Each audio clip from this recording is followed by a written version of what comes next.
God. Talk. Left. Face. Present. Colors. Allegiance to the flag of the United States of America and to the republic for which it stands, one nation, under God, indivisible, with liberty and justice for all. Chair. Colors. Right. Face. Forward. March.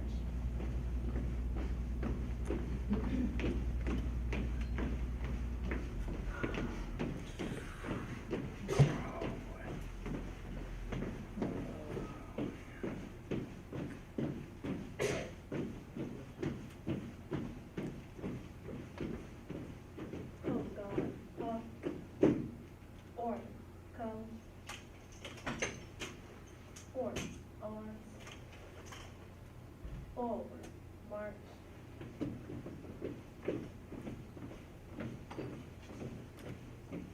Can we give a hand to the review?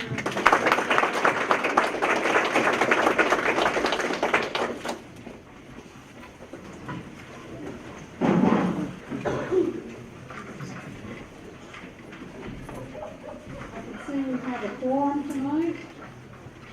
We have a revised agenda. Can we get a motion to get started? Madam President, I move that we adopt the revised agenda. Okay, all in favor, show of hands. Okay, thank you. Mr. Salter. Good evening, Madam President, board members, superintendent, and guests. We appreciate you being here with us this evening. Today, we're going to honor two of our employees of the month, with Elizabeth Mosley and Lee Walker. Please join us. And also Faith Gaucher, if she's with us, and Chad Anderson is going to come up, who's our Director of Operations. Here, please, ma'am.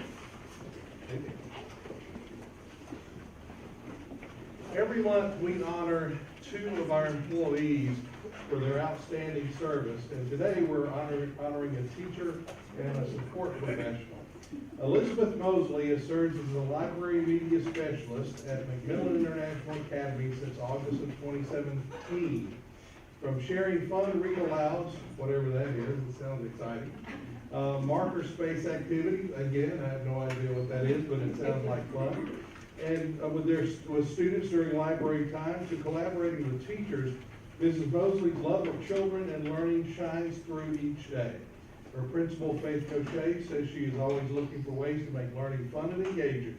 Ms. Mosley serves on the school's building leadership team, the RTI facilitator, assists with testing, and National Elementary Honor Society co-chair, and pretty much anything else that Ms. Gaucher asked her to do.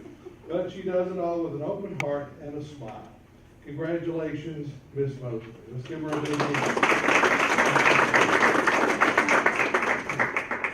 Lee Walker has been with MPS for over 20 years. He's the mailroom manager for the system and takes great pride in his work.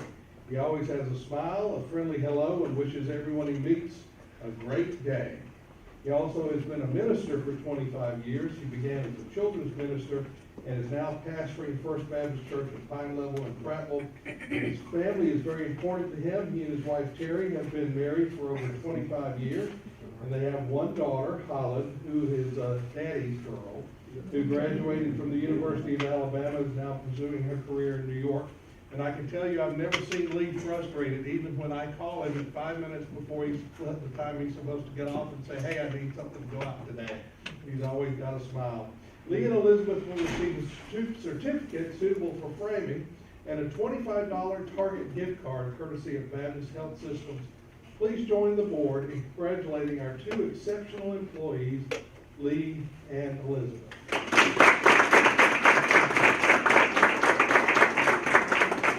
You guys have any family here today? Got a hubby? Where's hubby? There he is. Lee, I think your wife's in New York. Yes, she went to see my daughter. Yeah, okay, that's fantastic. Thank you so much for your service. We appreciate it very much.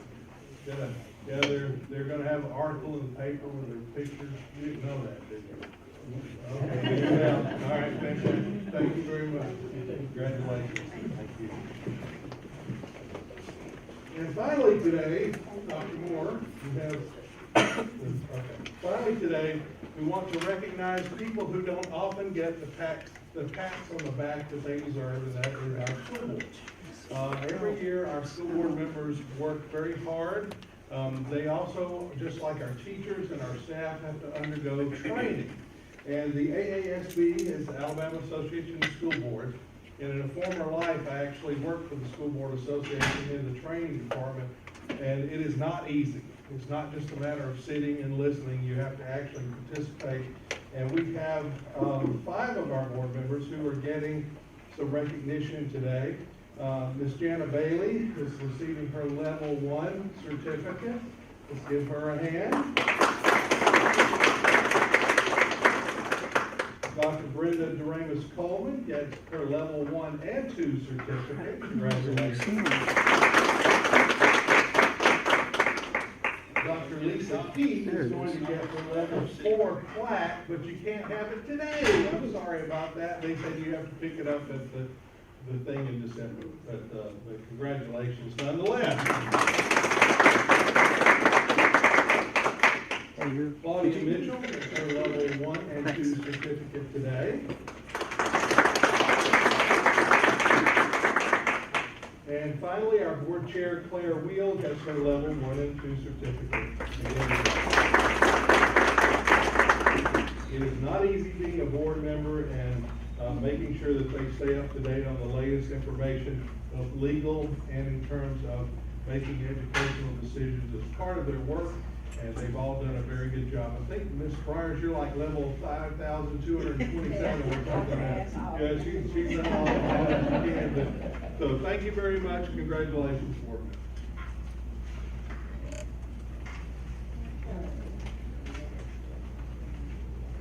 The next agenda item is an executive session, and entertain a motion to go into executive session.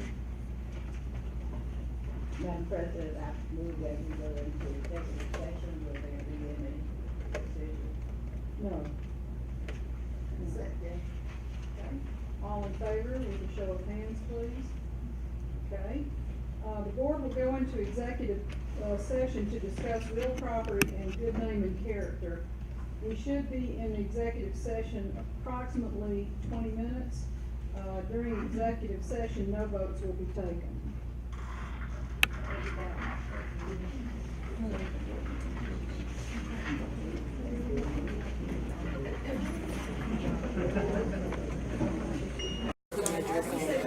I know, me too. I'm not dressed either. No, I'm not dressed. Oh, yeah, you said you brought it. I bring my stuff in here. Go back to your office. I may not, though. What is this? Oh, you don't have to.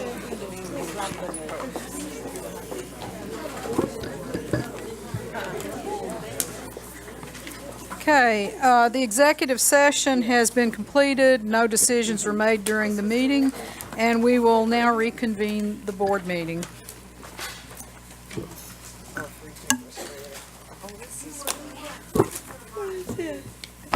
We're back in session. No, there was no vote. Okay. Tonight, I have a couple of things I'd like to say. First of all, this board certainly wants to congratulate Mayor Stephen Reed on taking his oath of office this morning. Judging by his remarks today, he's going to be a true friend of MPS, and together we might just be able to take education to a new level. We congratulate him and look forward to a continuing dialogue. And speaking of taking oaths, we're coming up on the 1-year anniversary of this board having taken an oath. And I think it's been a very successful year. There's a lot that's gone on. Some of the highlights I'd like to point out are Dr. Ann Roy Moore, the superintendent. She has rewritten the strategic plan to meet the requirements of Cognia, which is the former Advanced Ed, to move our system out from under state intervention. We have every hope that that'll happen in 2020. Systematically, she's checked off one item right after another that were deficiencies. Policies have been rewritten and implemented in every school, causing consistency throughout the system. And Dr. Moore has set a new level of excellence and put procedures in place to ensure better outcomes for our students. Arthur Watts, our Chief Financial School Officer, has turned over every file and cabinet and rock that I can tell to find and correct waste in our system. He has eliminated duplicated services and has found efficiencies that have long been overlooked.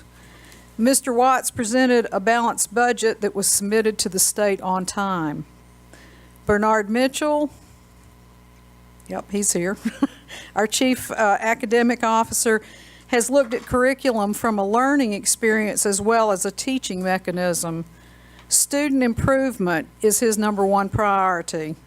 He has worked with Claudia Mitchell, our Vice Chair, to develop Apple Corps, a community-based committee dedicated to bringing every student up to school to grade level and provide the business community with a way to help where help is needed.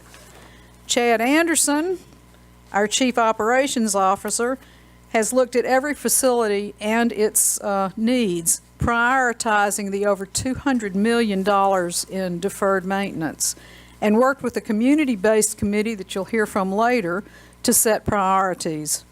He has been efficient with the limited funds available to patch some of our needs in the schools, and he's looked for efficiencies in utilizing technology to manage monthly expenses. This board has been able to purchase a new facility for BTW. This award-winning school has given honor to Montgomery since its humble beginnings in 1983. BTW has spent its entire life in temporary homes. Last year's fire forced them once again from one temporary location to another. We have finally found a wonderful permanent home for BTW with the purchase of the former Holy Cross School. This is a beautiful campus with a chapel, or as I see it, a small ensemble performing arts center, plans for a new wing, and room to grow.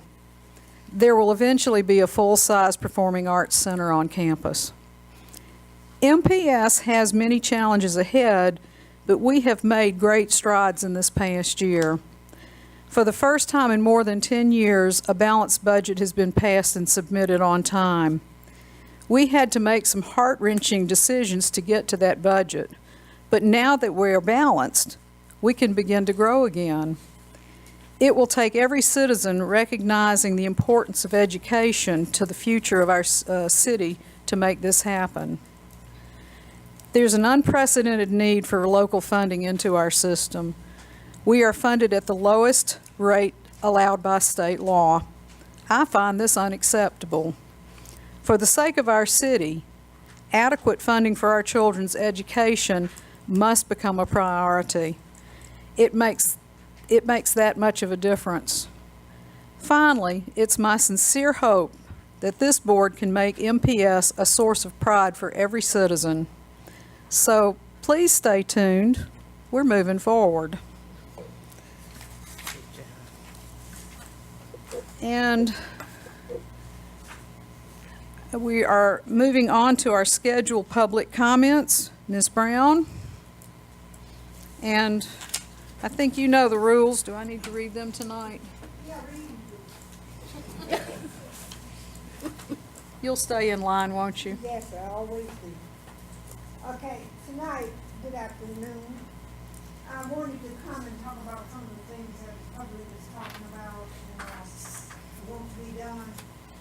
The teachers are asking me, some of the people for the PTSA that I have to establish, they said they can't get anybody to talk to them either at the schools or down here in the dentist's office or from the board. Now, I know you have these schools listed by your name, so I know you need to keep in contact to see what's going on within the school that is in your district. But the people, not just the teachers, but the parents also are complaining. And we need to reach out And we need to reach out especially to our traditional schools. Don't talk about buying another school or doing all of these things for BTW and others when your schools within your district don't even have air conditioning, has a roof that is caved in, teachers are quitting, and we are not saying anything about that. We're just talking about the achievements we have made with certain people. We need to make achievements with all of the parents. We need to let the parents know, for example, they didn't know what the word conversion means. You are assuming that the parents know more than the children. The parents need you to explain different things to them, use certain words with them, explain what these words mean, and help them with their children. I'm asking tonight, where is special ed? I am constantly taking a child back to school because of something a special ed child has done or performed when they are special ed and not getting any help. We need the help. If you're special ed, special means special. You need some extra help. I need some extra help. I want to retire. And I want you to take up the job that I'm trying to get rid of. And you're not doing it. They said they're seeing some of you at certain schools, but not at all the schools. And our traditional children are catching the devil. We've got to start paying attention to our traditional children by going into the school, asking questions, looking to see what needs to be done. When they had our meeting over at Lanier, I think it was, when the parents got up and walked out because it was so hot in the gym. Okay. So the parents are irritated because you were talking about what they cannot tolerate at Hanger Road. Okay, Ms. Brown, the time is up. The time is up. Yes, ma'am. I'll be back next time. Thank you. Thank you. Okay, we have next citizens' comments. Is it Claire Sherburne? Okay. And do you know our rules?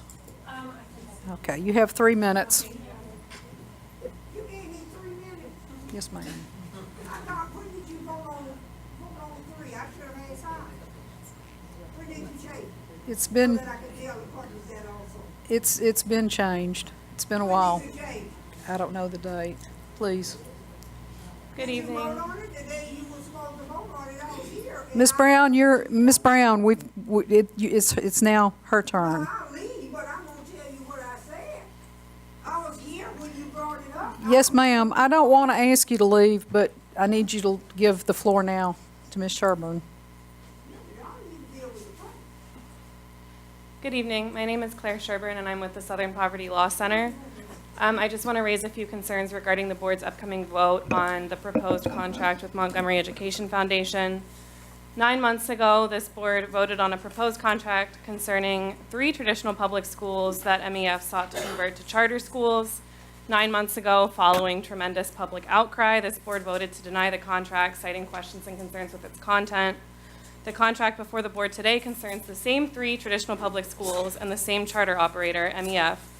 Like 9 months ago, in the time leading up to the board's vote on this issue, the public outcry has been both persistent and emphatic. At a public hearing concerning these conversions at the end of September, not a single speaker expressed support for these conversions. Now, as far as I know, the proposed contract has not been released or made available to the public. Considering that the community has not had any opportunity to review its contents, I would ask and urge the board to articulate what makes this contract different, substantively distinguishable from the last contract that this board voted on prior to taking its vote today. And unless the board can articulate substantive changes to this contract, I would urge the board to vote against it. Lead Academy, which is a charter that opened at the beginning of this school year here in Montgomery, provides a vivid picture of the potential consequences when a charter contract is not subject to thorough vetting and careful oversight by its authorizer. A suit against LEAD has raised allegations of severe understaffing, failure to serve special education students, broader disability discrimination, and general chaos. When the details of how a charter will operate are not carefully considered by a charter authorizer, students are put at risk. Therefore, I would also ask and urge the board today to speak to the details, the specific details of the charter contract that's been proposed that leads you all to believe that MEF is equipped to equitably and efficiently serve the students of Montgomery County. Finally, I would question the board's authority to authorize this contract. My office has requested documents reflecting the board's status as a registered authorizer, and we haven't received such documentation. Thank you.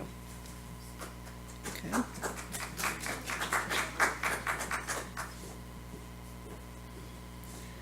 All right. Mr. Anderson, capital needs. Good evening, Board, Superintendent, Madam Chair. Thank you so much for your time tonight. I want to be brief in my time, but I want to be concise to give you a snapshot of some of the things we've already talked about many times before, but I want to make sure that I'm brief enough that I give our committee people that are here tonight the time to have their input as well from the community as well. This is a snapshot. This is by no means a comprehensive look at the whole system. It would be far too long of a presentation here, but I want to give you just a brief synopsis of those things and what we've done in the last few months here to get to this point. So, next slide.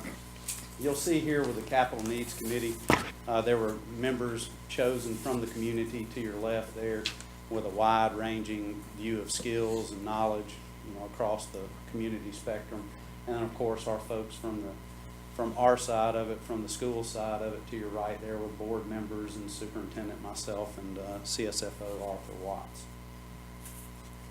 This is just a snapshot, and I've gone through this with the board members as well.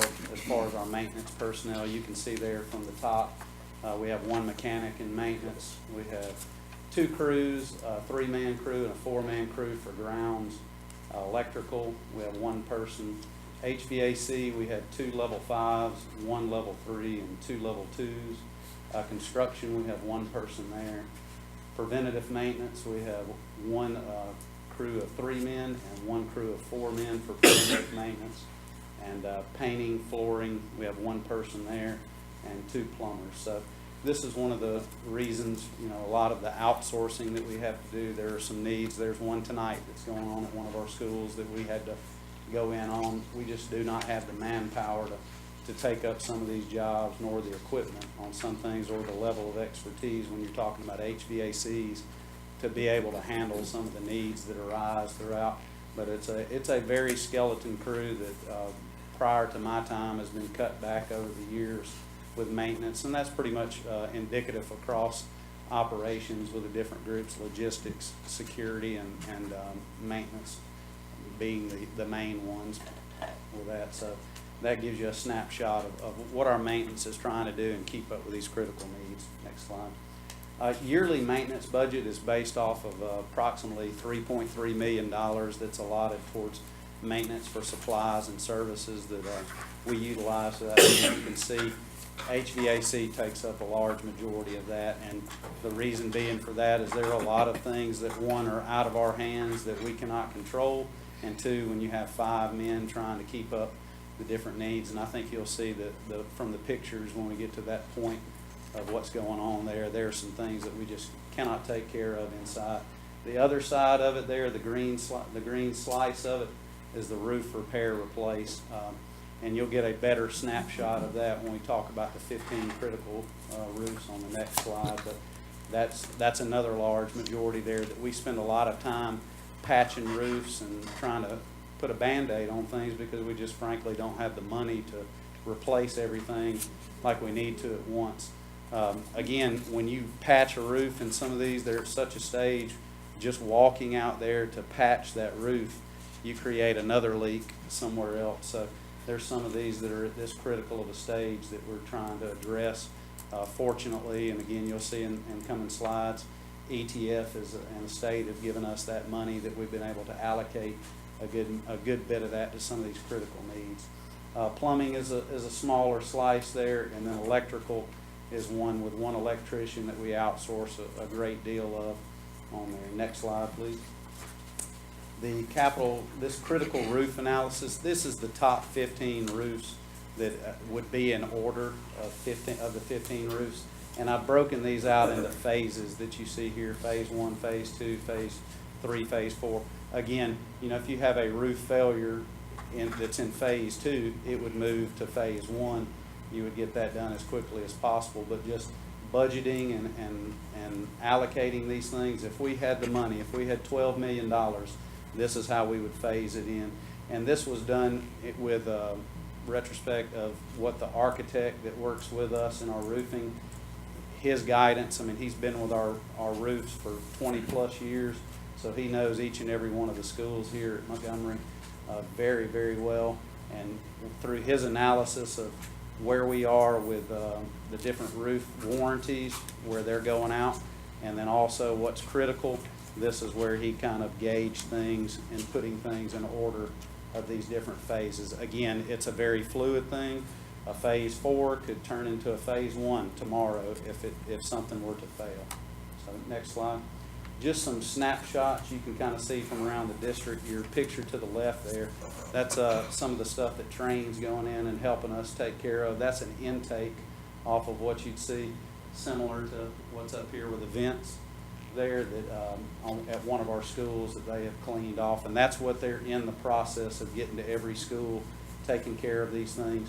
And I think you're going to see our numbers with the HVAC costs going down from here on, because we are being more proactive. 5 guys, we cannot go into each and every school and do the maintenance that we would need to do as far as changing the filters, cleaning the filter intakes, replacing what needs to be replaced, moving those things. So having those guys in has been very crucial this year in keeping things up and going. Like we reported earlier, our numbers from last year's August first week of school were over 1,500 HVAC calls.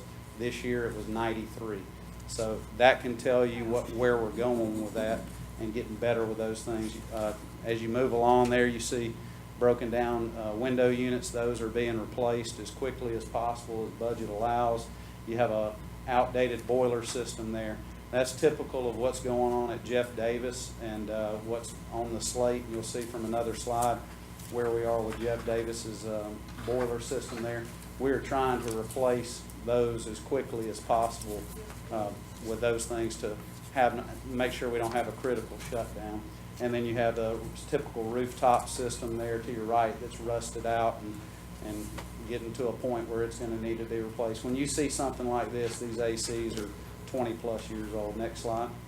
Roofs, of course, this is around the district here. You can see the damages from roofs that are going on with the plaster coming off the wall, the different ceiling tiles that are discolored, what have you, sagging ceiling tiles from moisture in that, and then of course drainage system not working properly there in the middle on that. Next slide.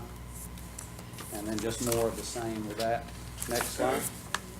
And then you see just various miscellaneous things around the district with windows that are rusted, old, failing, sidewalks that are cracked and in need of repair, flooring that is needing to be replaced, foundational issues. While this is not a huge issue that I would worry about shutting down a school, it is unsightly. It is something that the Department of Risk Management has asked us to come in and fill those things and try to make them in. But again, it's just around the district. To your left there, you have a drain pan backing up there on the floor. Middle there, you see the window panes that are rotting out. Some of these, it wouldn't matter if you painted them every year. I mean, when a school's 100 years old and it has wooden windows frames around it, they're going to dry rot and go away, and dissipate from there. And then you have the flooring that's coming up there, and then you have a track here that's in need of repair, desperately in need of repair. Next slide. Some of the highlights we've been able to do this year: we were able to replace Impact's roof $800,000. That was not something that was in the original construction when they renovated that space over in the Montgomery Mall. Funding source ETF, Lee roof. We replaced a small portion of that, the math portion. I mean, you probably saw that on social media last year with bags over the different projector screens and buckets in the classroom. We were able to fix that. Floyd middle roof, replace that. Brew middle has been bid and is getting ready to bring before you guys the contract with that, and it'll be coming up soon. And then the JD HVAC, that's all in with the engineers. One I left off here because we're still in the engineering phase of it is Lanier's Auditoriums HVAC, which will be on the slate to getting done this year as well. So next slide. You see the common theme through all of those with the ETF funding source. That's a one-time funding source that's not guaranteed, and one that we greatly appreciate. And as long as the economy does good, you know, the state tries to help us out with those things. I'm feeling good about this coming up year, possibly seeing that again, and we'll definitely continue to put money towards our schools and trying to take care of the seal of the building. When we're in operations and we're talking about what do you look at and where do you try to, you look at the seal of a building. And what is the seal? That's your roof, that's your doorways, that's your HVAC on the inside, your windows from there. So you look at from those systems first and you try to prioritize those as best you can so that we don't have a catastrophe. For example, if the HVAC went out at Jeff Davis, you've got a different situation than if a window unit goes out at Lanier. The HVAC shutting down at Jeff Davis is going to shut down the school. The window unit going out at Lanier, we're going to be able to replace that and keep moving. So we try to look at those type of things as well. And then the committee that you're going to hear from, you know, we've addressed those things with them and talked to them. Next slide. And this is our last slide here, and feel free, Mr. Watts, if you'd like to chime in with this. These are local revenues from the different districts, and I used his numbers. You've seen these before, but you can see we're in the red there as far as what we provide from local revenues, and you see across the districts there from Birmingham, Baldwin, and Huntsville, how much farther they provide than us, and that's in millions there with a bar graph on that. What does the local money do? You know, I gave you a slide before that showed you that ETF has been affording us some of these positives, some of these big ticket items that we've been able to kind of tackle on this. This local revenues helps you with those things.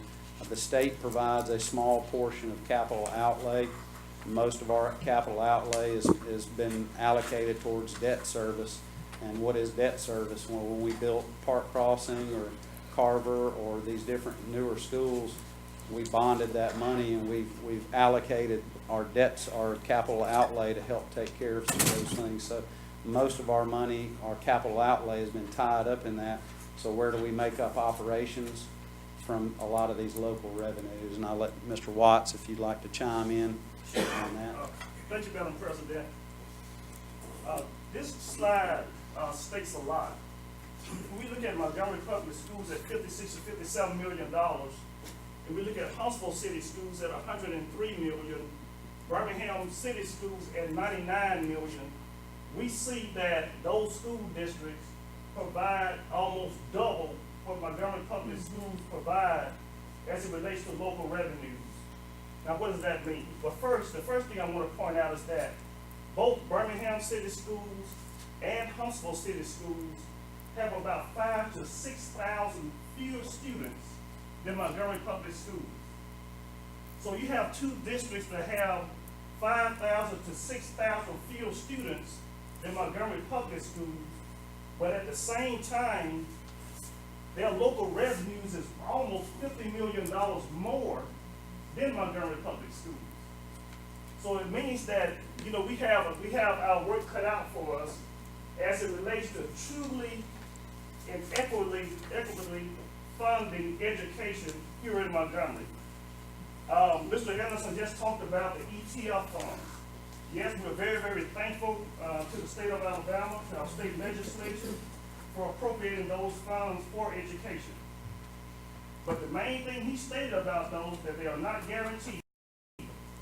That means it's not a funding source that we can count on every single year. The economy is doing well. The state determines that, hey, yeah, we can appropriate these dollars towards education. Then okay, fine, we'll do so. But you know, a lot of times we never know what our legislature is going to do. So we know that. So if some other issue take priority, then that ETF money can disappear just like that. That's why it is the responsibility, and responsibility is a very, very strong word, of our public citizenry to fund education. It is so important. If we don't, as you see, we have a number of old buildings. If we do not take care of those old buildings or build new schools, which is what so many other school districts do, and I'll just give you an example. Birmingham City Schools was just appropriated about 3 or 4 years ago, over $360 million. The county commission raised the funds. Actually, it was a $1 billion bond issue that the county commission raised. And they provided those dollars to every school district in Jefferson County. Birmingham City Schools share was over $360 million. That debt was carried on the county's books. Several years before then, the city of Birmingham appropriated a couple of $100 million to help support the building and renovations of schools. And so this is the type of support either we need, or we need to vote, or be willing to vote for an increase in ad valorem taxes or property taxes to be able to take care of our schools. Because if we don't, then we'll continue to see these same old buildings that Mr. Anderson just presented. But we'll come to a point where we can't keep fixing on something. Because as you know, just like in your own home or in our own home, if we do not address some of the needs, and we continue to let these needs just go to the next year, to the next year, to the next year, what happens? It gets worse. It gets worse. And that is the predicament that we're in now. So I think it's very, very important that we all take note of this particular slide and make some determination that it is time for us to fund public education in Montgomery Public Schools. Thank you, Chair. Yes, sir. Well, you know, and I'm not going to throw rocks because we all live in glass houses, but I really feel we have a great team, and working with all the people you see sitting here and the folks in and out of MPS day in and day out. Sometimes you get into a system where you can't speak to the CSFO because he or she has one vision about something. I know his door is always open, and he always listens, and he knows the value not only of the dollars and cents, but the operations and the curriculum and the student services and the things that go into it. He looks at all of those items and as well as Dr. Moore in providing us with a guidance for what we're doing. But I'd like to take just a second just to thank the committee, and Jeannie Ives will be coming up here in just a second, but they gave a lot of their time out of several days that we met and field trips and different things, but I don't want to steal their part of it, but I really appreciate them coming on board to hear what we had to say.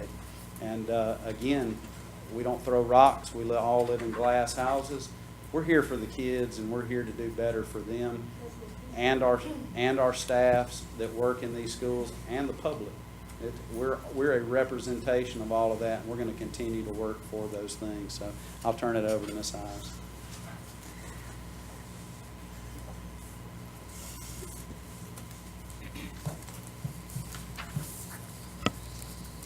Madam Chair and Board and people who are with us tonight.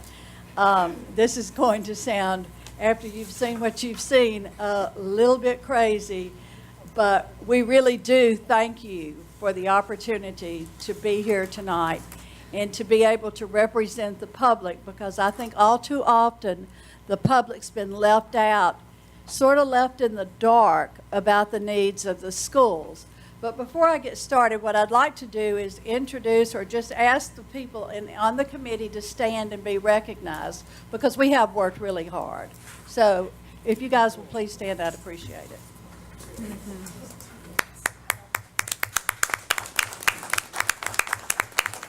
Thank you. As you know, Madam Chair, you appointed a committee with a purpose to study the capital needs and the maintenance, to serve as an advisory committee to Chad and his staff, and to gain more public support, because I think this board felt like with more public involvement, we would all be buying into the same exact needs that we have here.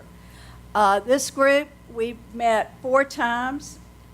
We've had some visits to the schools. We had field trips. And those schools, there are 4 that we went to give us a variety. We went to Morning View, Lee, Capitol Heights, and Davis. We reviewed data at the schools. We interviewed the various principals and the maintenance employees. And what we found was just overwhelming. Those pictures that you saw tonight don't do justice to what we saw at the schools. We saw things that it just really touches our heart and makes me feel that we are responsible. We're not, as a committee, we're not playing the blame game. But I can tell you this, these things didn't happen overnight. They didn't happen last year. They didn't happen in the last 10 years. They happened, I dare say, and I'm making this up a little bit, but at least 40 years ago, because I can remember when some of these schools were built, and it's been a long time. I can tell you that the needs are vast, the needs are critical, and the needs could potentially subject our students to unsafe situations. And that's something none of us, I knew you'd like that, that's something that none of us want to see happen.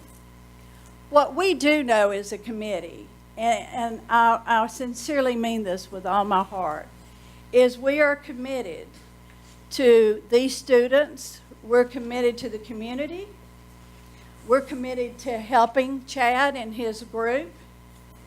We're trying so hard to be proactive instead of reactive. We saw way too many times in way too many schools what they're doing is putting out fires they're not fixing. And we want to see that this changes. I don't want to end on a bad note. I don't want to depress anyone. We believe there is hope. We believe that the Montgomery school system is moving in the right direction. For the first time, we understand that for the first time, plans and budgets are in place, and I commend you all for that. And we appreciate that as a public. We do appreciate that.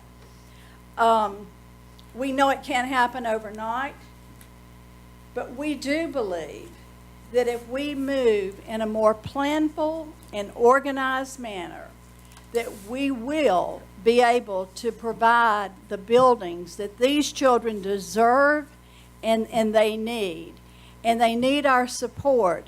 And I hope that the entire community will hold hands with us and help to support the school system. Thank you.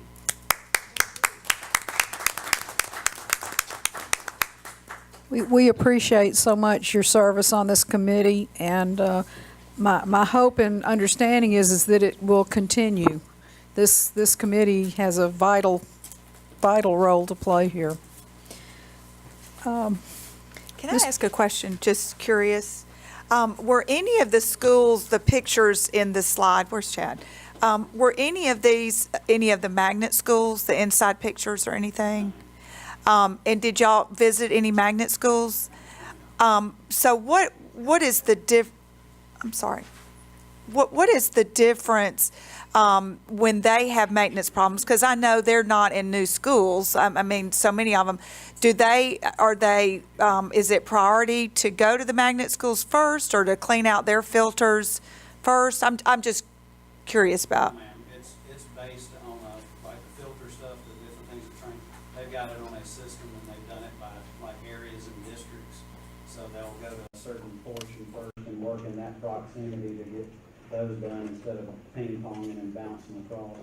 A lot of what we have to do is again, putting a Band-Aid patch on things.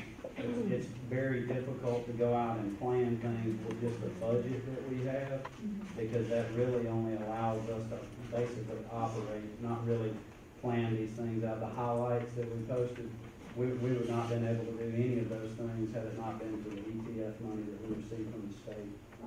I guess I just wondered how the magnet schools were able to keep up with their magnets and that they don't look like this. I guess that was what I was asking. Is there a reason? The majority of the maintenance or the magnet schools are in more updated facilities than some of the others. Okay, that's kind of what I wanted to hear. Thank you. But you do have some of the same issues at Baldwin. Right, Much and we older. had a school burned down, you know, that had major issues. It's across the district. There's just not as many magnet schools as there are traditional, so you're not gonna, percentage-wise, it's just not gonna come up as much. But the majority of the magnet schools are more updated than the traditional schools. Go ahead. I think what we need to keep in mind is that in reviewing this and studying the capital projects that we need to address, we're looking across the system.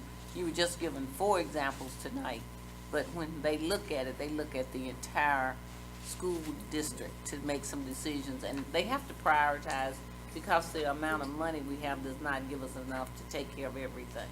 And I think those out in the public that are the loudest and only that are speaking should know that they just looked at a PowerPoint that said Impact, Lee, Floyd, Brubaker, all traditional. Thank you. And I think Dr. Coleman will attest to this in one of our first meetings together.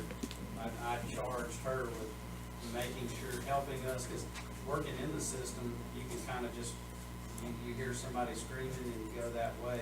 But for her to be very thoughtful in making sure we look across the districts with us to make sure we address all those things. And the sounding, she is your sounding piece in that capital needs committee for the board members to pour into, to get to us, and we work across. But yes, we want to take care of all the needs that we can as quickly as we can. And of course, funding has a lot to do with that. Real quick, Madam President, if I may, at this time, we have State Representative Kirk Hatcher in the audience. So, Mr. Representative Hatcher, if you don't mind standing. He's one of our state representatives, and I thought, thank you, and I thought it was glad to see him here, actually. Very surprised to see him here, but I think it's good that he's here to hear this conversation and take some things back and help, and hopefully help us. And also, our former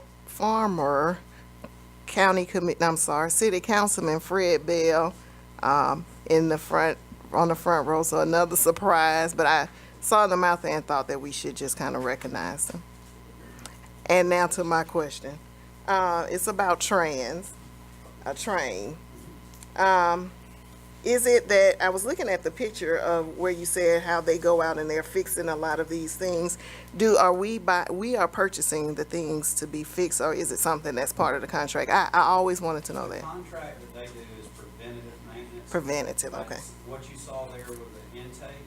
They're fixing those, and it's also included in that is our boiler service and our filter changes. So they're doing that quarterly, changing those filters, and then what you saw there, that clean out, they're fixing those things. Our boilers have been neglected for a long time, and again, we want to get away from those as quickly as we can. But again, you see Jeff Davis is about 2.5 million is what the estimate is on that. So hopefully it'll come a little under budget on that. We can put more money elsewhere in the district. And Mr. Watts, I just wanted to touch on one thing. On the last slide, you mentioned our local funding was 56 million.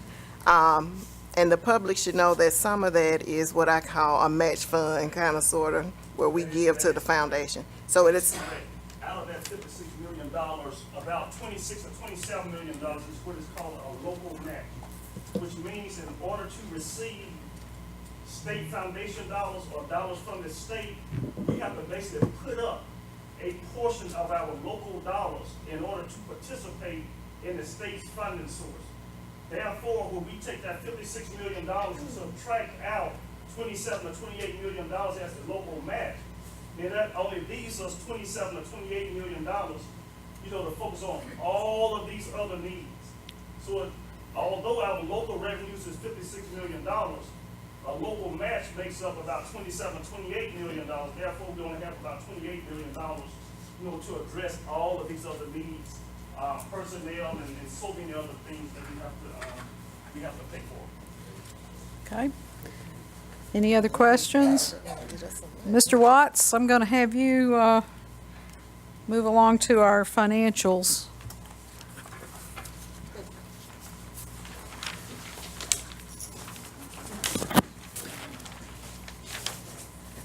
Thank you, Madam President, members of the board, Madam Superintendent. You have before you the financial statement for August and September, and I'll speak primarily for the month of September, since September represents the end of the fiscal year 2019.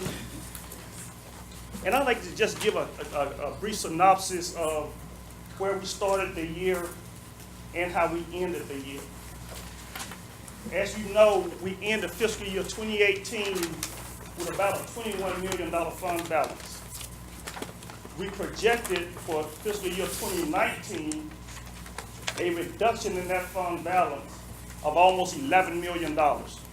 So we're projected to end fiscal year 2019 with about $10 to $11 million in our fund balance. We were able to work very closely with federal programs.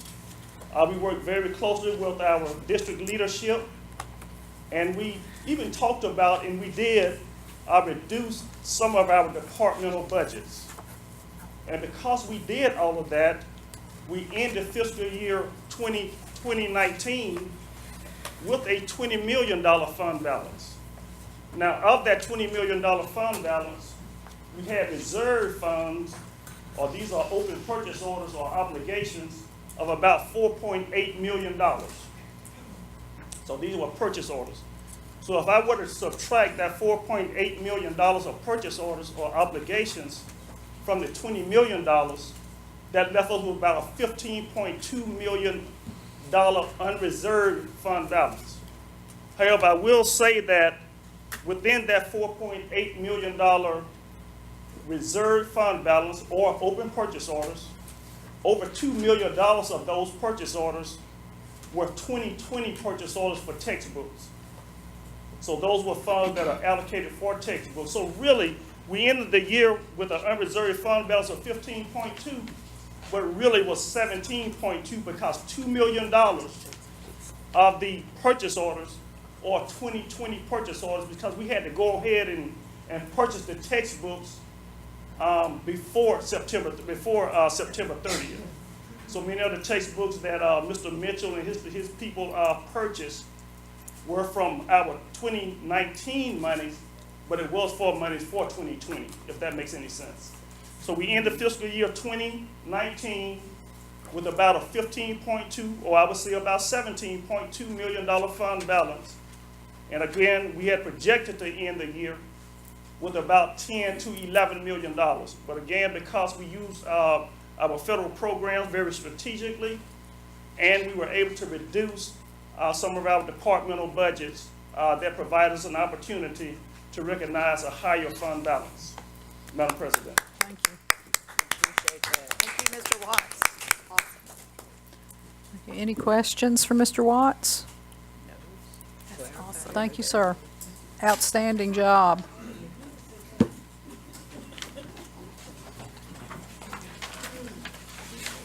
The nominations for AASB. We just need a few of them.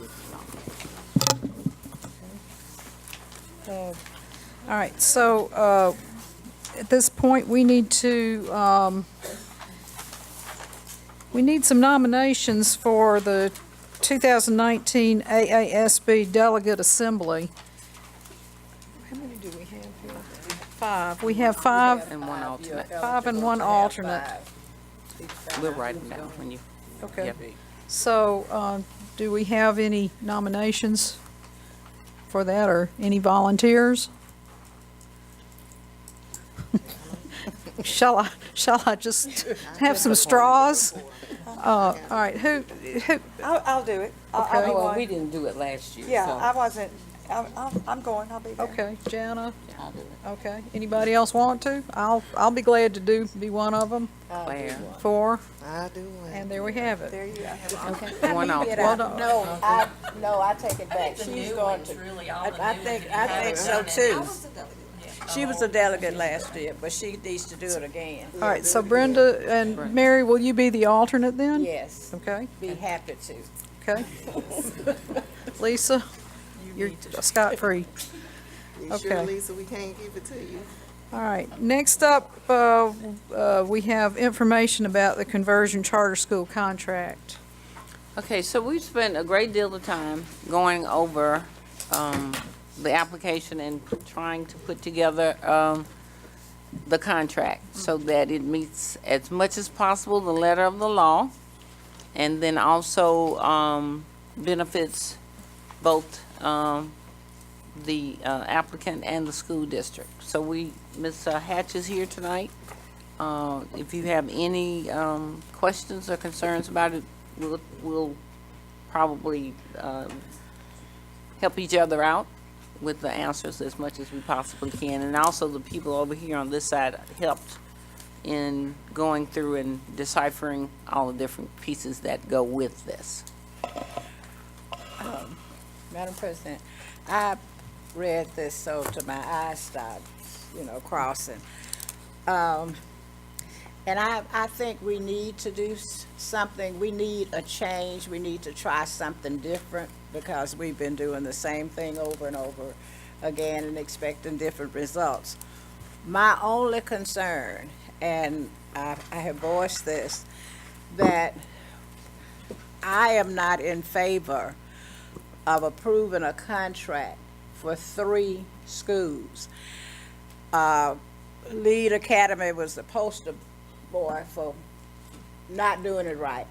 And I just feel like why should we do 3 schools? Why can't we do Davis? Because that was on the contract to do Davis this year and Nixon, whomever the next year, through the 5 years.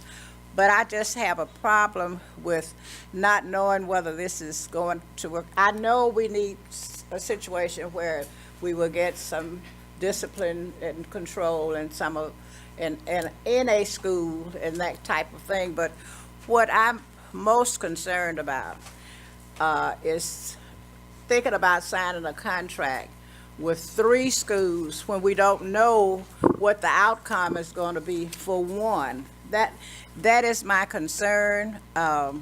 We need to try something different. I'm not against trying something different. I think we need to try something different because I've been on the board 15 years and I'm seeing basically the same things that I've been seeing for 15 years. And I think there will be someone replacing me next year, and I would not want to lock him or her down with a contract that I signed off on, knowing that I'm not going to be here after November of next year. So I would feel comfortable with doing a school, like doing Davis, and then next year decide to add on if they show progress. It's not, I mean, if a person goes to conversion school, they already know that they're there to do a job, and if they don't do the job, they won't be there the next year.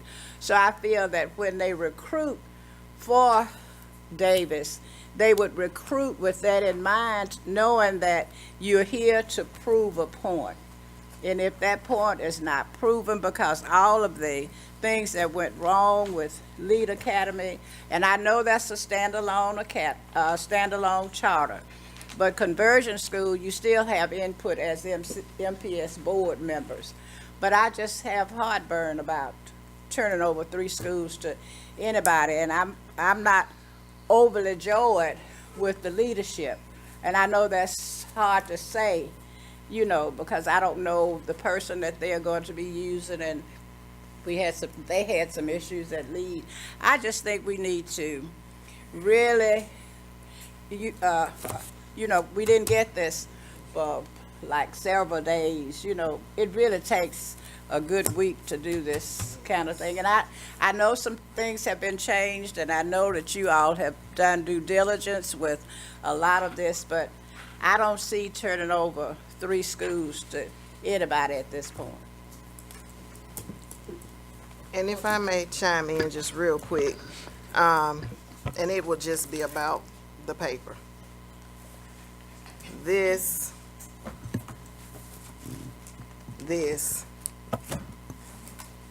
and this. We got it on Friday at 5:36 roughly, at a board training where we stayed in there till about, 7 o'clock or maybe a little longer. Woke up at 7:30, started the training over again. We had a dignitary to pass away in our city, Miss Ella Bell, which most of us were scrambling to get there. We had another educator to pass away. And it just left little time to honestly, and I know that we were instructed to just read one of them. But it would behoove me as an elected official of the people to not do my job and read all 3 contracts. That's what they elected me to do, so that I can make the best decision that I can make. Now, I would love to bless your word and say, hey, they all say the same, but I need to know this because I'm responsible for taking this information back out there. And that's all I want to say about the paperwork. If I'm correct, the paperwork that you got earlier is the same. There were some notations and changes that were made in addition to, there were some things that we were not happy with from reading the last contracts. But what they did is they went back and they did due diligence in order to make sure they did what they said they were going to do, Right. and put it in black and white. I understand, but the thing that I'm saying is, because there were changes, one, I have to check for the change, to see if they answered our questions and addressed our concerns. And I know that this staff took very good care of that, but I have to still read it for myself. And that's all I'm saying.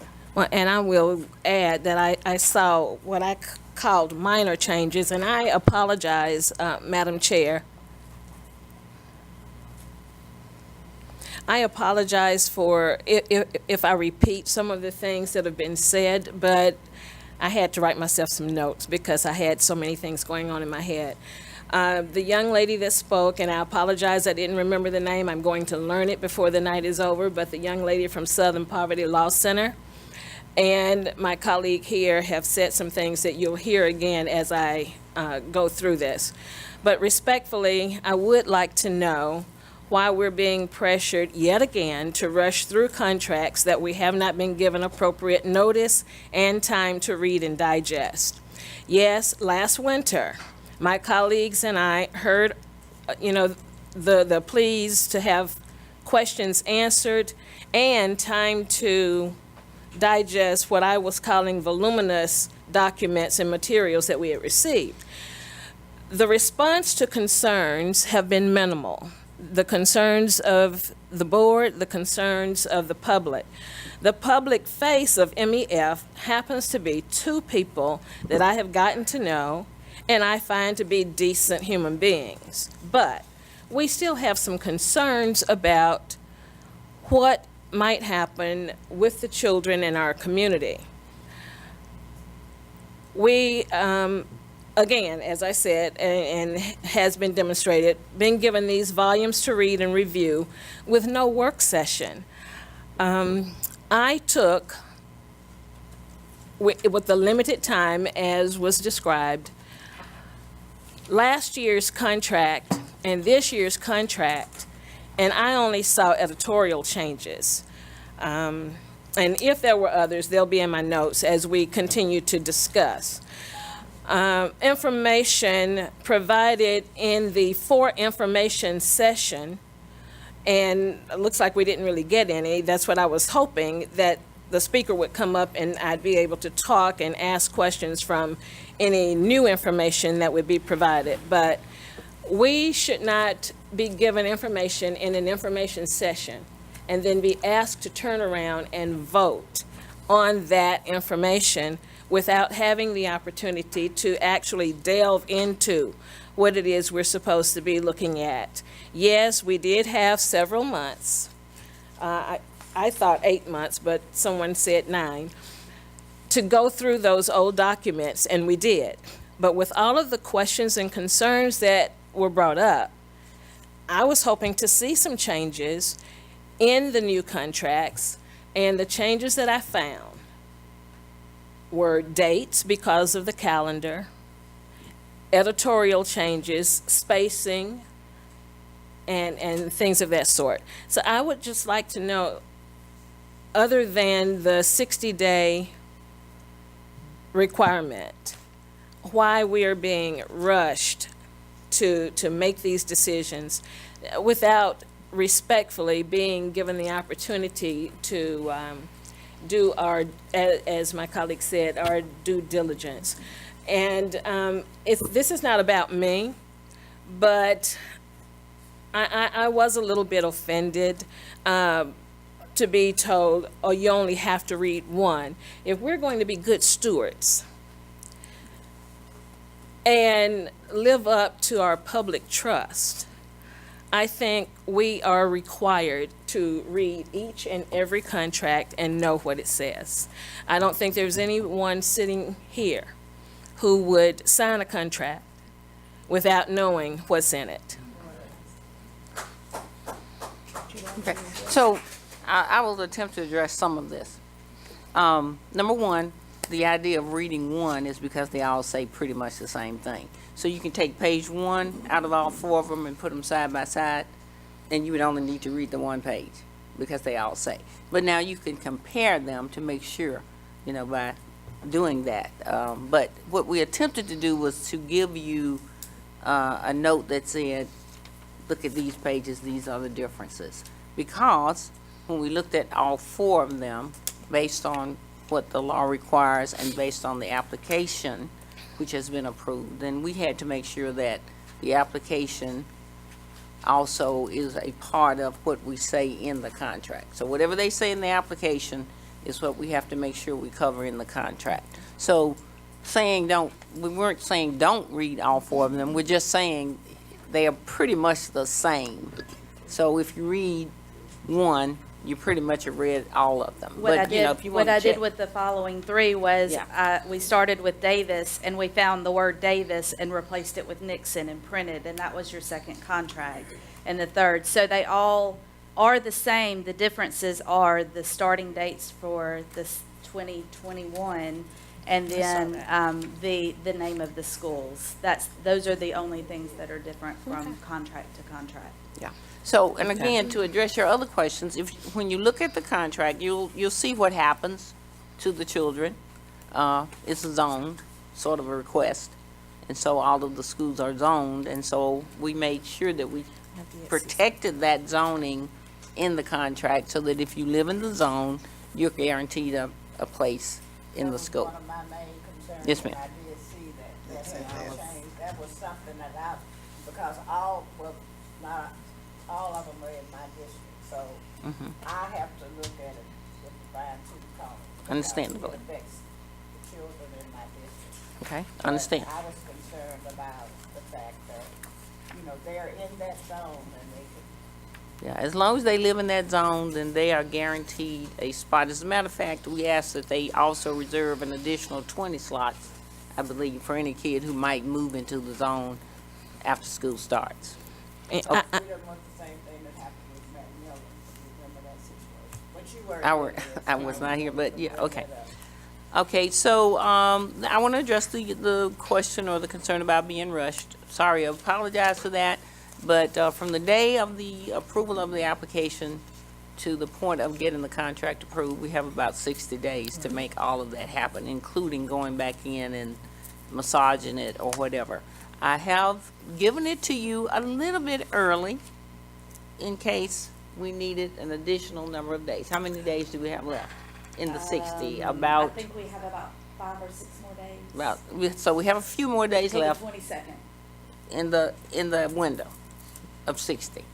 So, if you're feeling rushed, then, we still have a little bit of time left. I think, just from my perspective, but I do think I understand yours as a board, that when we went through the other contract before, the one that we did not approve, many of those things did not change, but we did make some editorial changes. The assessment piece has to be part of it.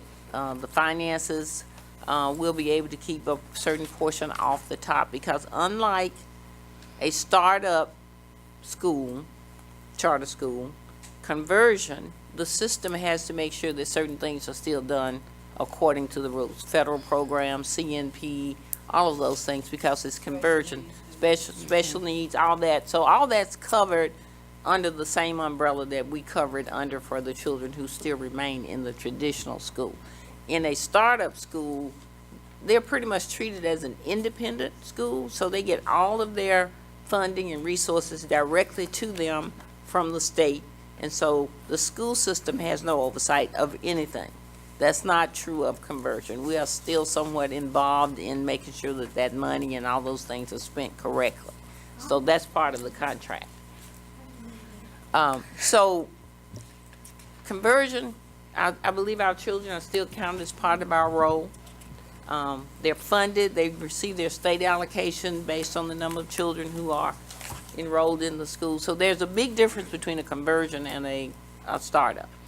So, but you all still have the opportunity to, if you want to take time, I don't want you to be overwhelmed with it, because it is 3 stacks of pretty much the same material. I gave it all to you because when you vote on it, you will be voting on individual contracts, but there's a very minor change or difference in what one says compared to what the other one, the name of the school and a few other things. Start time, one starts 1 year and the other one starts a year later, that kind of thing. So those kind of logistical changes are in there, but otherwise the body of the contract is pretty much the same for all of them. Thank you. Madam President, I would suggest that we table this for tonight and give those who need extra time to read and decipher and discern an opportunity to do that, because when you make a vote, it should be a vote that you feel comfortable with. Well, there's something I would like to say about it, too. I feel like the team that's worked on it here at MPS has spent hours and hours and hours getting it fine-tuned. It does have subtle differences, and I have not read all 3 all the way through, because I did notice that they are the same with different dates. I mean, I glanced through them. But I think you want to table something that we need to have thought a good bit about, and that its time has come. You're right, Mary. We have to do something a little different. That's in the best interest of our children. And I for one, I will go with our prevailing thoughts here, but I personally would like to see us vote on this and move forward with it. Well, Madam President, you have board members with concerns, and they have probably voicing their constituents' feelings about things. And if they need additional time to read it, then nobody can say they were pushed to vote yea or nay. It will be what they feel after they read the contract. And I don't see what the mad push is at this time 5 to 6 days. vote on something that it seems to be the consensus of several, You're not gonna have the vote. Well, let's take a vote on it. I think let's take a I vote don't to think vote we tonight. should when you have board members. We've got 5 days.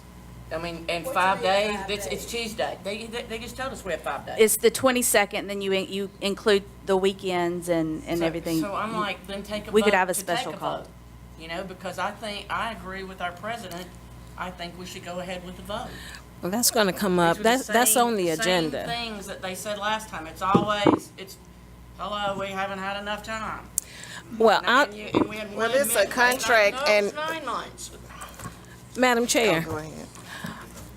when I talk about time, that's a legitimate concern, and I'm not going to make excuses. Even though everything my colleague named was true, and even though we have lives, and I drove back from another convention so that I could be here today, and I have worked diligently to make sure that I'm informed, I do have questions, and we don't have to table it if you don't want to table it.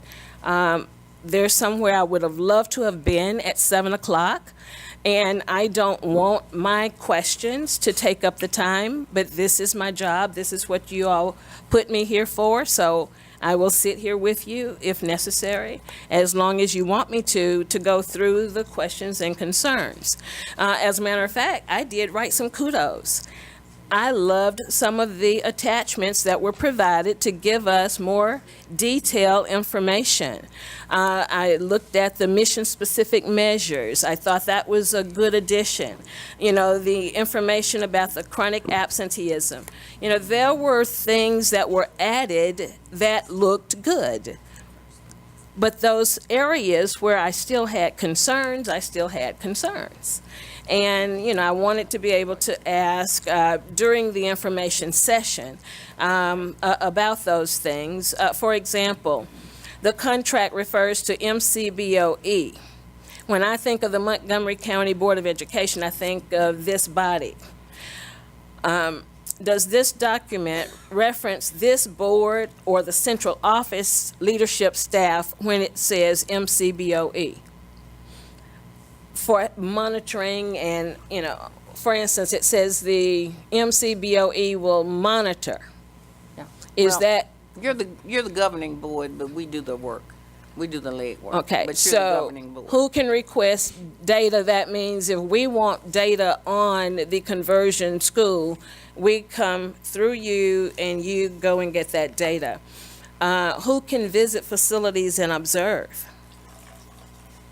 Well, we as a staff will have times when we go out to see what's happening, maybe with finances or testing, security, all those things. So when it That would says still be our MCBOE, responsibility. it's really referring to the leadership, not this body. Not you as an individual going to do that. Okay. When we look at section 4.5 composition, and I did notice the 20% of the parents, or school, attendance membership being held out for those students who might move into the district. I thought that was a good addition. But when we talk about the governing body and the board, is that board in place? Is that board building? Who are they? Do we know? That's your attachment 2, I believe it is. That's all, that is all of the information on the governing board with their policies that they've already established, their board members, their profiles on the board members. Okay, yes. Any conflict of interest. I apologize. Yes, I did see that. And I think I was concerned about the parent membership. Yes, and those will be added, but they don't know who their parents are yet. But as soon as they are, when we roll over and do, if you all approve the application, the contract, once we roll over the enrollment to them, they will have access to, and they are already have planned community meetings to enlist the support and add parents to the governing board. Since we're talking, since since we're talking about the board, so there's a start date for the school, obviously. So when will this board begin planning if the board is not all the way together? How would that look? If you look at attachment 1, that's the pre-opening conditions. Right. Where we've set where they honor before May 30th, they have to have their first board meeting. And they have to go ahead and vote and put a lot of their policies in place, a student handbook, all of that, where we've listed all of those things that are required by them, and we will oversee that process. And then my next question is about special education, and that's in section 8, I believe. Let me get to it real quick here. I think I've been thumbing through it so much I may have thumbed it out of order. But do you mind while you're looking for that? Go ahead. 8.4. Okay, well, I've been flipping through it so much I may have moved the paper. I do have it. Go ahead. I have it. So, it states that the Montgomery County Board, which is the central office now that that's been clarified, because that was one of my questions, but not really, will provide services for children at the school in the same manner that services would be provided if the students were receiving services at other Montgomery County Board of Education schools. Now, I did talk to Dr. Moore about this, but the language is still very vague to me, because when you say services, that means a teacher who writes the IEP. So, and I get it, they have the autonomy to hire who they want to hire. They have and based on IDEA, that teacher has to be highly qualified and certified. However, in the event, let's just say, because SPED teachers are very difficult to find, I know because we're still short on them. Am I right? Oh, Miss Gillis is gone. But in the event they're unable to get one, and there are special ed students in this school, who provides the services? Well, when this is referring to the special education services at the central office level, they will still get their teacher units, their allocations, and the responsibility for hiring those teachers will fall on Montgomery Education Foundation. So, because they're under us, we're the authorizers, and they don't have a SPED teacher, and there are children sitting there with no services, let's just say they can't get one, who then is liable? We share in that liability. But because they we are choose the sharing in the teachers. services. But at that point, if Right. they can't find any teachers, we would then have to revisit, and we would have to see what we could provide and what we would charge to them to provide the services. But they are responsible for hiring. We have no real authority, but we have to come to the rescue. Okay, thank you, ma'am. Because we are authorizers. That's us in our role. Especially, and some of that was not clarified in the last contract, and that's why I asked you just a minute ago about, because with leave, they were sending them, back because they couldn't. And when I saw that in the contract, I understood it to be the way that you're saying. But it doesn't state it. I mean, it's kind of implied, but it doesn't specifically state it. Now, remember, I know this is difficult, but remember that this is a contract. And it's binding. And so within the contract, there are certain protections for the foundation and certain protections for the school system.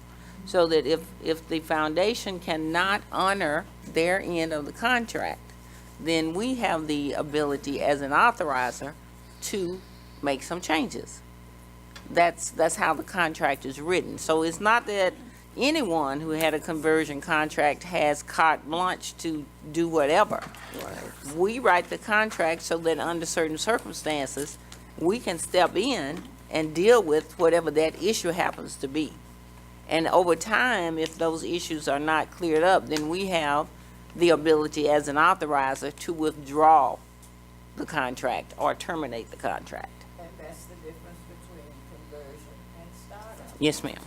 You don't have any control at all with startup. Right. But you do with is conversion. And if we are gonna be a part of this, my thing is, I'm not for the 3 schools, but Davis, I am. I think we're voting on them individually. No, so what? I thought, didn't they say we were voting on them individually?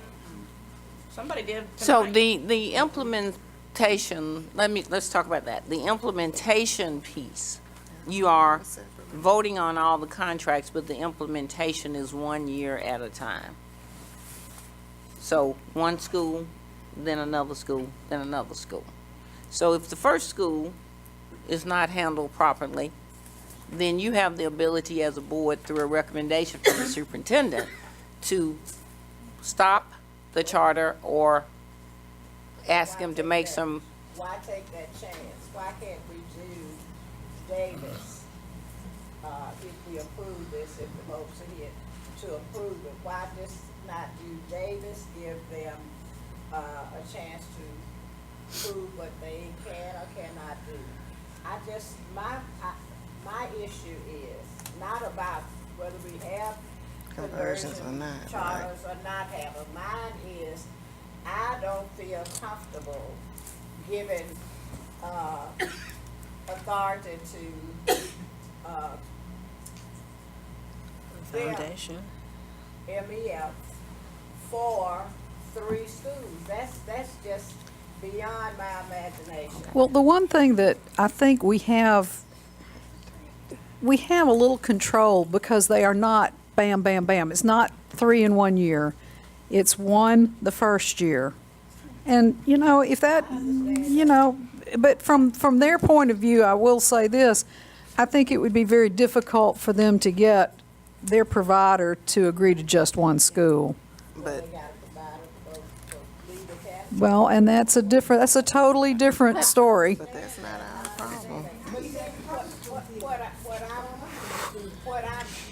My heartburn is, and I voiced that to you, Claire, is to turn over 3 of our schools. I don't care whether it's tomorrow or next week or next month or whatever. Why can't, if they're not going to do anything with the other schools until after the first year, why can't we do 1? I mean, we're talking about the contracts that I read. I took time, maybe because I'm retired and I can do this. But I read, and I just feel like there's very good things in here that I think our children could benefit from, because we gotta start looking out for the children. The adults can take care of themselves.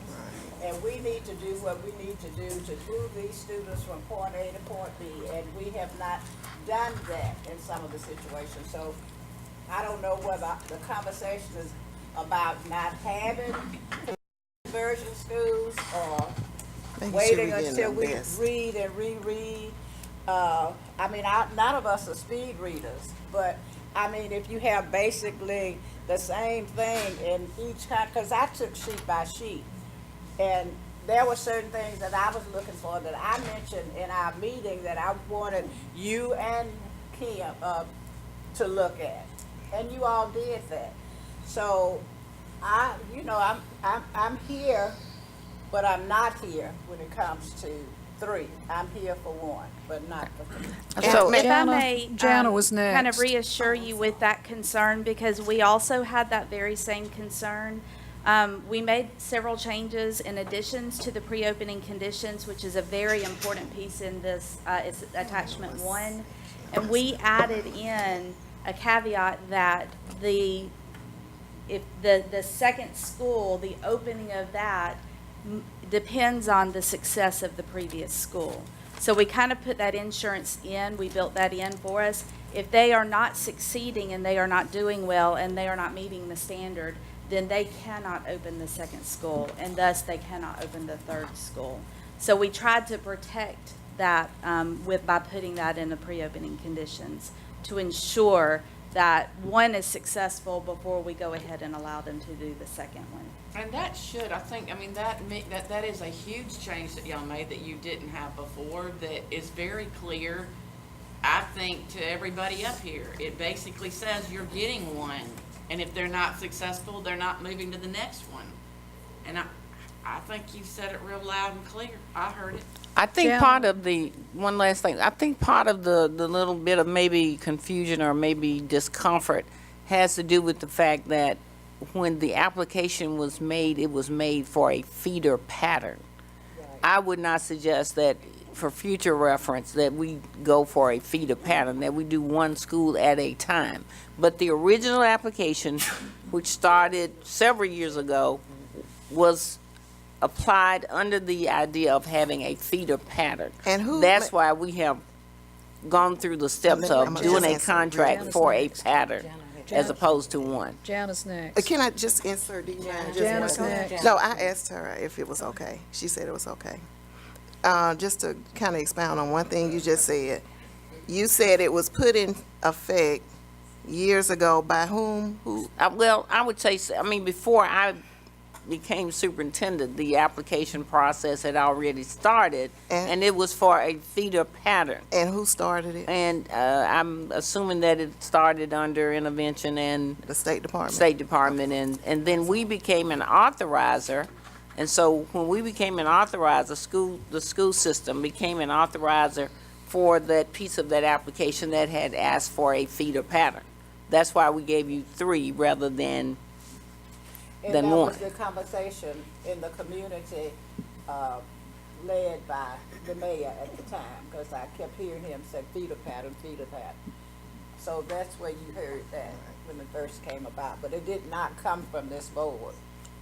Jana, you had a concern question. No, and I think you answered it. It was if, I like the way that it is just one school and that there is something in there. So, I mean, I understood it to be that if the school is not succeeding, then the other one will not open. And so we have the authority to cancel the contract. This is not like we're signing in blood and it's going to be forever and ever. It's going to be monitored in the first year. It's going to be more manageable because it is one school. We have beat this horse to death. And, you know, I mean, I'm new to the boards, or newer than some, and, you know, I've only been going through this the last 10 months, and the same conversation continues and continues.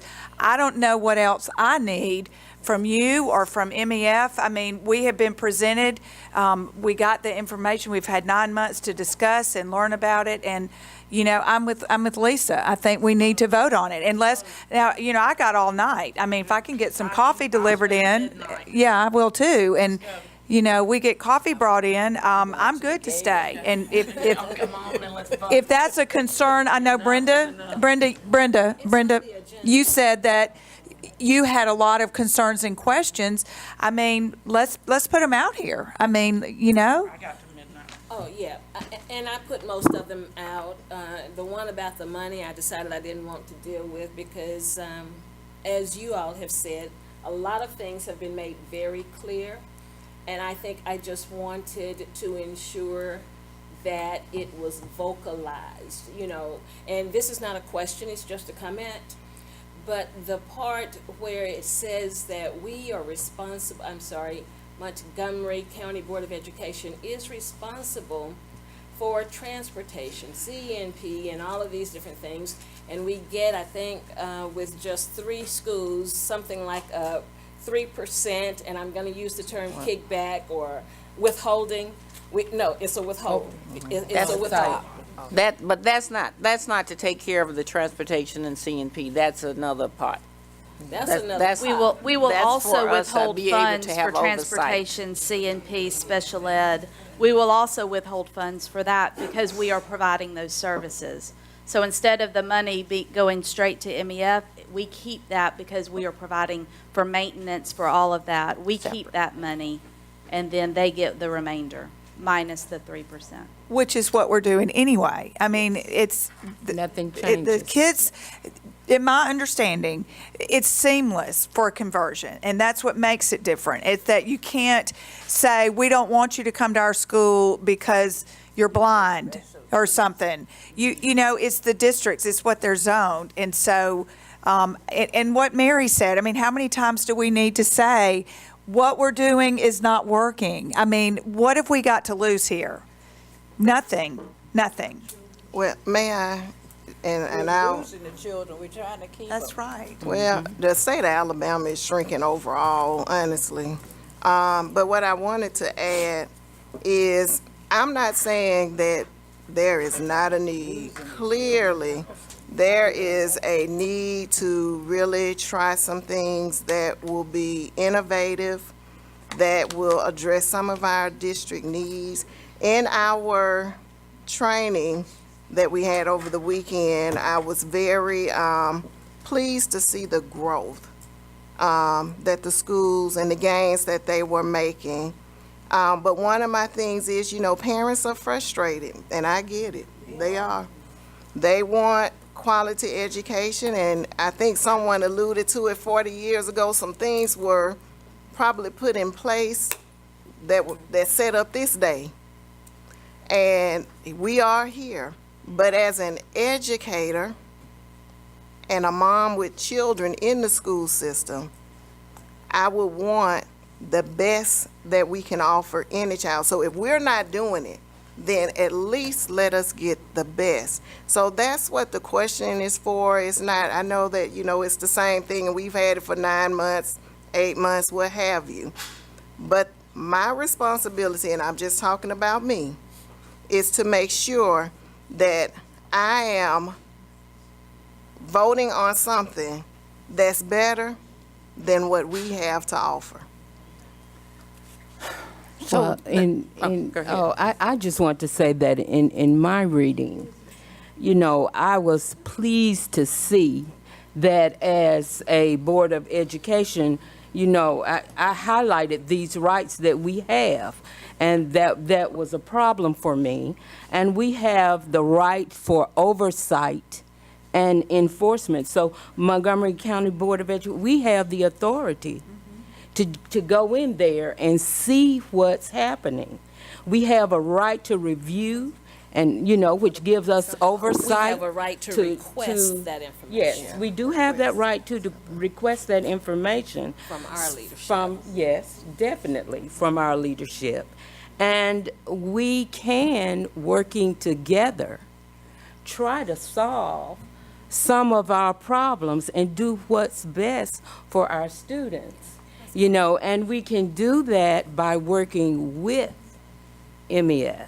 Let's do this. To try to make it happen. And I love the way my issue that I had has been qualified in that we start with one school. When that school works out, then we have the option to address or change if that school is not a success. So let's take a chance and vote and see what we can do to make some changes, to make life better for our students. And if it doesn't work out, we have a safeguard in place. I do have one question. I'm sorry, it should have came to me earlier. But someone mentioned, Ms. Byers, you were talking about the 1 year. In the contract, I noticed that and I may be wording this wrong, I tried to find it quickly, but they have this year, like the example when I asked you use, like if they couldn't find a management, well, we give them a year to try to find somebody. You remember the question that I asked you? They can request an extension. Right. But we're not requiring that they have a management group. Well, that's what they want to do under their guidance. But there is a requirement by no later than February 28th, we have to. have someone named if that's what you're going to do. Right. So let me say this also. Management firm. Right. So let me add one last thing, because I feel as superintendent I'm compelled to say this. We are not lowering our expectations of any other school in the system that is not a charter. Our expectation is that they will grow and continue to grow. And hopefully they will grow faster than charter. That's not the point. We're not leaving our kids out there hanging because they're not in a charter school. Mr. Mitchell, all these people sitting around, the reason you see things happening is because they've gone out and they've shown principals and others how to make things happen quickly. So we had one that went from a D to a B, and that happened in a year's time. We will continue that push with any other school that is not a charter school. So we have high expectations for our other schools that are not charter. But we also have the same expectations for charter, that they can't do any less than what we are expecting the other schools to continue to do.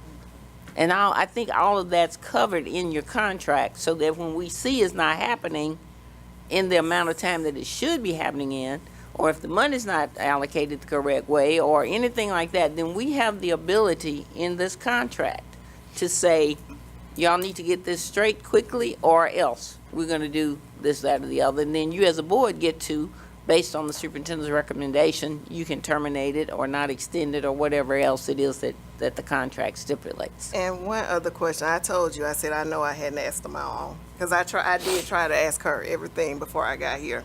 One of the things that I did ask was, let's say one of the schools that are mentioned here in a year's time makes significant progress. Let's say they go from an F to a B or a C. Then, because we've signed off on this contract, they still get the school, correct? Yeah, they get to keep. They get to, even if the school makes significant progress, they still get to keep the school. Well, if it does, we want to mimic it. No, this is if we have it. Like if we Oh, if sign we have it. Yes, if we have I it, got and the you. school makes progress before it's handed over. Yes. Then do they still get that school, or do we keep the school, or, because we are making the gains? How does that work? It's part of the feeder pattern. Unless we went back in and renegotiated something, then they would still be able to manage it under charter. Let's say it that way. For instance, if Crump had been part of it this year, they went from a D to a B. With a lot of work on the part of the people there. But if they were in a charter situation, unless we renegotiated, they would still be part of the charter feeder pattern in this case that we're talking about. Okay, do we have any other questions tonight on this? Any other questions? Okay, thank you. I think we will move on to, we have a consent agenda.